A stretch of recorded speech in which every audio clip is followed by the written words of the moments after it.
નમસ્કાર દર્શક મિત્રો, સ્વાગત છે આજના તાજા સમાચારોની અંદર। તો દેશ દુનિયાના અને ગુજરાતને લગતા તમામ મોટા સમાચાર જોવા માટે મિત્રો ચેનલને સબસ્ક્રાઇબ કરવાનું ભૂલતા નહીં। તો આજના પ્રથમ સમાચારની વાત કરવામાં આવે તો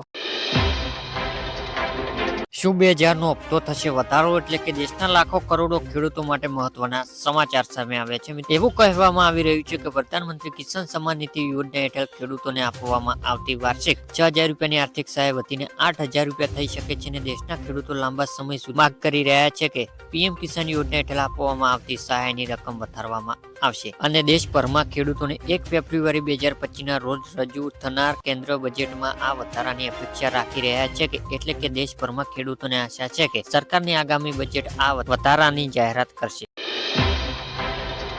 સરકારની ખેડૂતોને મોટી ભેટ, એટલે કે મિત્રો ખેડૂત સિંચાઈ સંબંધિત સમસ્યાઓને નિરાકરણ માટે ભારત સરકાર દ્વારા પીએમ કુસુમ યોજના ચલાવવામાં આવી રહી છે। અને આ યોજના હેઠળ ખેડૂતોને તેમના ખેતરમાં સોલાર પંપ લગાવવા માટે પૈસા આપવામાં આવે છે। અને સરકાર 2 હોર્સ પાવર લઈને 5 હોર્સ પાવર સુધી સોલર પંપ માટે 90% સબસિડી આપે છે। અને કેન્દ્ર સરકાર દ્વારા આ યોજના 35 લાખ ખેડૂત સુધી લઈને જવાનું લક્ષ્ય રાખ્યો છે। જો તમે પણ આ યોજના લાભ લઈને તમારા વીજળી બિલનો વપરાશ ઘટાડવા ઈચ્છો છો તો તમે ઓનલાઈન અથવા તો ઓફલાઈન અરજી કરી શકો છો।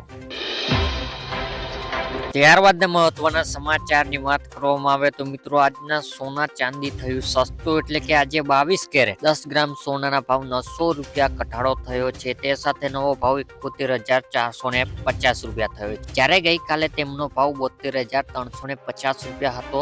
જ્યારે 24 કેરેટ 10 ગ્રામ સોનાના ભાવ 980 રૂપિયા ઘટાડો થયો છે। તે સાથે નવો ભાવ 77,940 રૂપિયા થયો છે, જ્યારે ગઈકાલે તેમનો ભાવ 78,820 રૂપિયા હતો। તેમજ આજે ચાંદીના ભાવમાં 1000 રૂપિયાનો ઘટાડો થયો છે। તે સાથે ચાંદીનો નવો ભાવ 92,500 રૂપિયા થયો છે। ત્યારબાદ મહત્વના સમાચારની વાત કરવામાં આવે તો મિત્રો આધાર કાર્ડ ધારકો માટે ખુશ ખબર, એટલે કે કેન્દ્ર સરકાર દેશભરમાં આધાર યુઝરની મોટી રાહત આપી છે।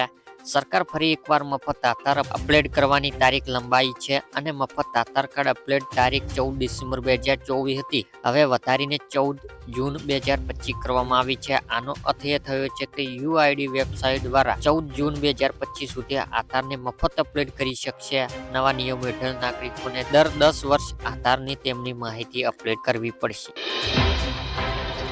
ત્યારબાદ મહત્વના સમાચારની વાત કરવામાં આવે તો મિત્રો આવો મેસેજ આવે તો સાવધાન, એટલે કે છેતરપિંડી એટલે કે હદ વધી ગઈ છે। મિત્રો સત્ય અને ખોટાના ભેદ તમે જાણી શકતા નથી। હવે ફ્રોડ કરનાર નવા નુસ્ખાઓ અપનાવી રહ્યા છે, જેમાં તમે KYC નામે વોટ્સઅપ એક મેસેજ કે એક ટેક્સ્ટ મેસેજ મોકલાશે અને તે કામ માટે નીચે એક APK ફાઇલ પણ મોકલાશે। આવો મેસેજ તમને મળે તો બેંક તરફથી આ પ્રકારની કોઈ પણ KYC કરવામાં આવતી નથી। જો તમે પણ એપ્લિકેશન ડાઉનલોડ કરશો તો તમારું ખાતું ખાલી થતા કોઈ જ ટાઈમ લાગશે નહીં મિત્રો। ત્યારબાદ મહત્વના સમાચારની વાત કરવામાં આવે તો મિત્રો કૃષિ મંત્રીની મોટી જાહેરાત, એટલે કે ગુજરાત રાજ્યની અંદર બાગાયત ખેતીના વાવેતર કરતા જે ખેડૂત ભાઈઓ છે તેમના માટે 4 સેન્ટર ઊભા કરવામાં આવશે, જેમની અંદર અમરેલી, દાહોદ, બનાસકાંઠા અને ગાંધીનગર જિલ્લાની અંદર બાગાયત ખેતી માટે સેન્ટર ઊભા કરવામાં આવશે। આ સેન્ટર બાગાયત ખેતી માટે તાલીમ અને નિર્દેશ આપવામાં આવશે। અને કૃષિ મંત્રી રાઘવજી પટેલ દ્વારા આ બાગાયત ખેતી વાવેતર માટે સેન્ટર બનાવવાની માહિતી આપવામાં આવી છે। ઉલ્લેખનીય બાગાયત ખેતી ખેડૂતોને વધારાની આવક મેળવવાની મદદ કરે છે। ત્યારબાદ મહત્વના સમાચારની વાત કરવામાં આવે તો મિત્રો વૃદ્ધ ખેડૂતોને દર મહિને 3000 રૂપિયાનું પેન્શન, એટલે કે આ યોજના લાભ લેવા માટે તમારે દર મહિને થોડી રકમ રોકાણ કરવું પડશે। આ રકમ 55 થી 200 રૂપિયા વચ્ચે હશે।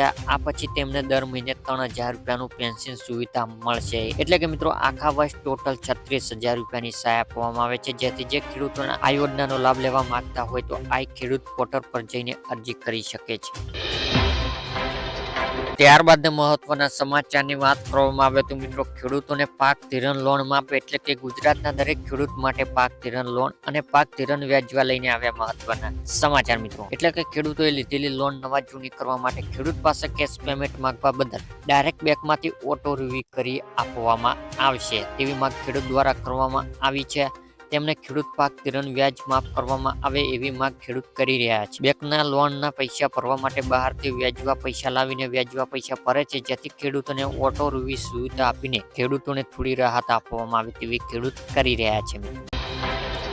ત્યારબાદ મહત્વના સમાચારની વાત કરવામાં આવે તો મિત્રો, મહિલાઓને મળશે 7,000 રૂપિયાની સહાય. એટલે કે પ્રધાનમંત્રી નરેન્દ્ર મોદીએ આજે પાણીપતથી બીમા સરખી યોજના શરૂ કરવાની છે અને આ યોજના હેઠળ દેશભરમાં 18 થી 70 વર્ષ 1 લાખ મહિલાઓને આર્થિક રીતે સશક્ત બનાવવા માટે શરૂ કરવામાં આવી છે. આ યોજના 10 પાસ મહિલાઓને LIC એજન્ટ તરીકે તાલીમ આપવામાં આવશે અને તેમને પ્રથમ વર્ષ 7,000 રૂપિયા સ્ટાઇપેન્ડ આપવામાં આવશે, બીજા વર્ષ 6,000 રૂપિયા અને ત્રીજા વર્ષ 5,000 રૂપિયા માસિક સ્ટાઇપેન્ડ આપવામાં આવશે. આ યોજના મુખ્ય ઉદ્દેશ મહિલાઓને આત્મનિર્ભર બનાવવા માટે નાણાકીય સાક્ષરતા પ્રોત્સાહન આપવાનો છે.